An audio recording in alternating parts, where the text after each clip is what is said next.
होली रंगों का ये त्यौहार हिंदुओं द्वारा मनाए जाने वाले इंपॉर्टेंट फेस्टिवल्स में से एक है। ये त्यौहार भारत समेत कई देशों में मनाया जाता है।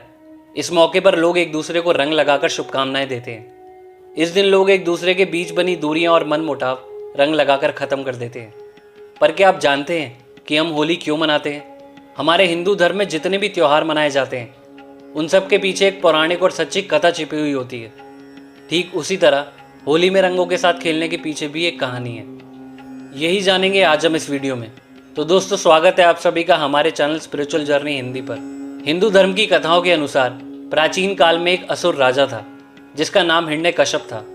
हिरण्यकश्यप अपने छोटे भाई की मौत का बदला लेना चाहता था जिसे भगवान विष्णु ने मारा था। अपने भाई की मौत का बदला लेने के लिए उसने कई सालों तक भगवान ब्रह्मा की तपस्या की। उसकी तपस्या से प्रसन्न होकर भगवान ब्रह्मा उसके सामने प्रकट हुए। उसने भगवान ब्रह्मा से एक वरदान मांगा।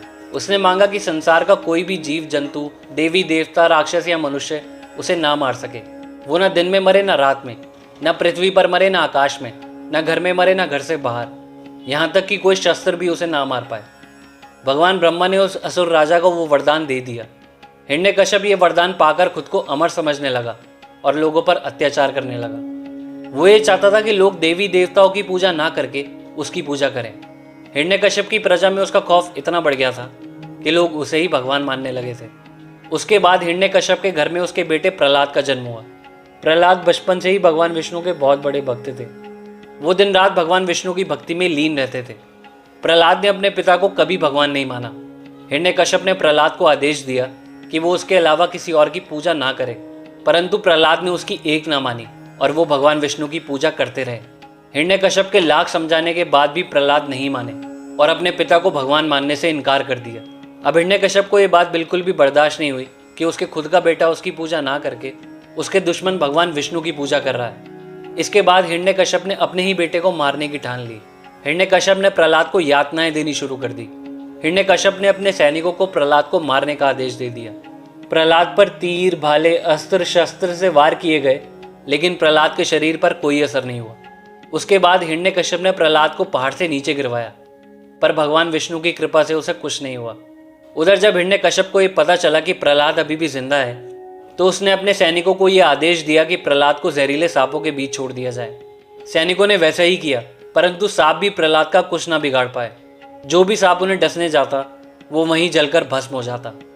फिर हिरण्यकश्यप ने परेशान होकर प्रहलाद को हाथी के पैर के नीचे कुचलवाने का आदेश दिया, लेकिन हाथियों ने भी प्रहलाद को नहीं मारा।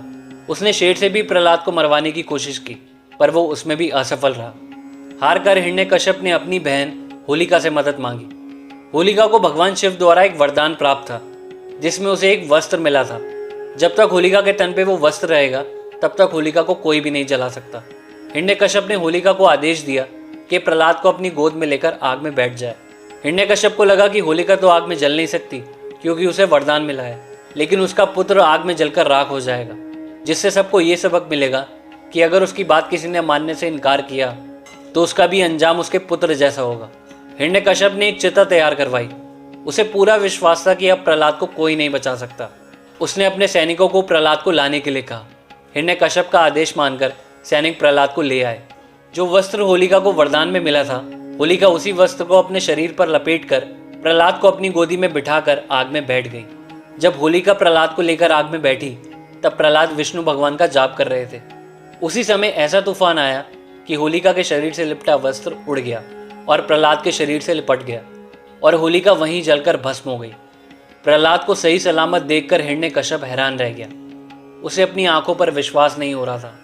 प्रहलाद को जिंदा देखकर हिरण्यकश्यप और क्रोधित हो गया और उसने प्रहलाद से कहा, अब मैं खुद तुम्हारा वध करूंगा, देखता हूं कहाँ है तुम्हारा भगवान। इस बात पर प्रहलाद ने जवाब दिया कि हर कण में भगवान है। तभी भगवान विष्णु अपने नरसिंह अवतार में प्रकट हुए। उन्होंने हिरण्यकश्यप को अपनी गोद में रखा और अपने नाखूनों से उसका शरीर चीर दिया। इस तरह हिरण्यकश्यप अपने वरदान के अनुरूप न पृथ्वी पर मरा, न आकाश में, न किसी अस्त्र से न शस्त्र से, न देव न मानव, बल्कि नरसिंह भगवान जो विष्णु जी का ही रूप है उनके हाथों मारा गया। तो इस तरह भगवान विष्णु ने अपने भक्त प्रहलाद की रक्षा की।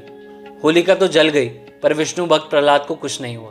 इसलिए हम हर साल होलिका को जलाते हैं और बुराई पर अच्छाई की जीत की खुशियां मनाते हैं और अगले दिन रंगों से खेल कर एक दूसरे को बधाई देते हैं। अब आप में से कुछ लोगों के मन में ये सवाल आएगा कि रंगों से होली खेलने की शुरुआत कैसे हुई। तो चलते हैं कृष्ण युग में। कहा जाता है कि भगवान कृष्ण अक्सर अपनी माँ यशोमती मैया से शिकायत करते थे कि राधा क्यों गोरी मैं क्यों काला। ऐसे में उनकी माँ हंसकर ये बात टाल देती थी। एक दिन जब ऐसे ही कान्हा यशोमती मैया से जिद करने लगे तो यशोमती माँ ने उन्हें एक सुझाव दिया। उन्होंने कहा कि अगर वो राधा के चेहरे पर रंग लगा देंगे तो राधा का रंग भी कृष्ण जैसा हो जाएगा। इस सुझाव को सुनकर भगवान कृष्ण ने प्यार से राधा के चेहरे पर रंग लगा दिया। तभी से होली पर रंग लगाने की परंपरा शुरू हो गई। तो दोस्तों, आई होप आप लोगों को वीडियो पसंद आई होगी। वीडियो पसंद आए तो वीडियो लाइक करना, हमारे चैनल को सब्सक्राइब करना। मिलते हैं नेक्स्ट वीडियो में। तो चलिए मेरे साथ मिलकर कहिए राधे राधे।